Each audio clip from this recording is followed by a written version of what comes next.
I used to think that getting into New Age spirituality would be a good alternative to Christianity, but I've been misfortunate enough to discover that they are a bunch of assholes too.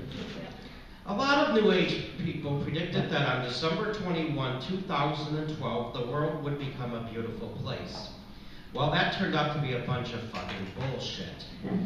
I was at one of those New Age groups, and this guy was talking about his high school, and he mentioned that kids would get into fights every day. But then he went back to his high school, and the kids were hugging each other, and they were so loving and caring and sensitive. Really sensitive and loving to who? People who are popular conformists and happen to fit in with their narrow idea of what's acceptable. They certainly don't care about people who are different and misunderstood, and they certainly don't care about people with Asperger's syndrome.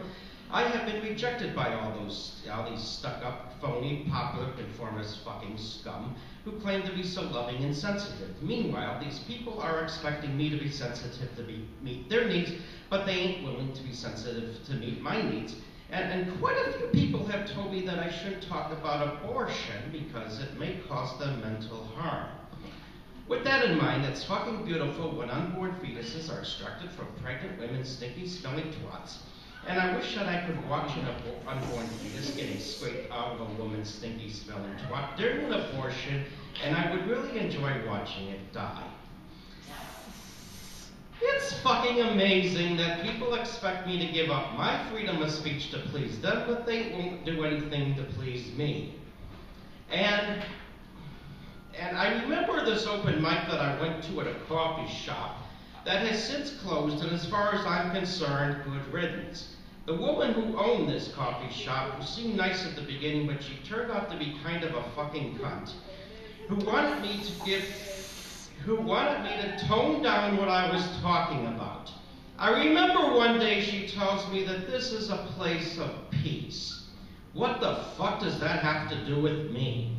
Just because I happen to say what's on my mind makes me against peace? What it really means that she was trying to use this touchy-feely sensitivity shit to manipulate me into giving up my right to freedom of speech. Another thing is I hate to admit this, but I used to be into being sensitive and touchy-feely, but then I realized that I was duped.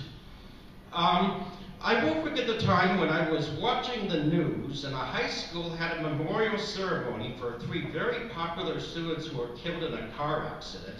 And I felt so inspired and I felt so much empathy until I learned what popular people are really like the hard way. He said hard. He said hard. Well, anyway, I hope that they are burning in hell, and I hope that Satan is torturing the fuck out of them.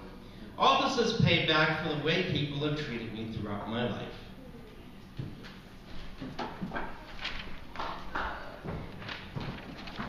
All right,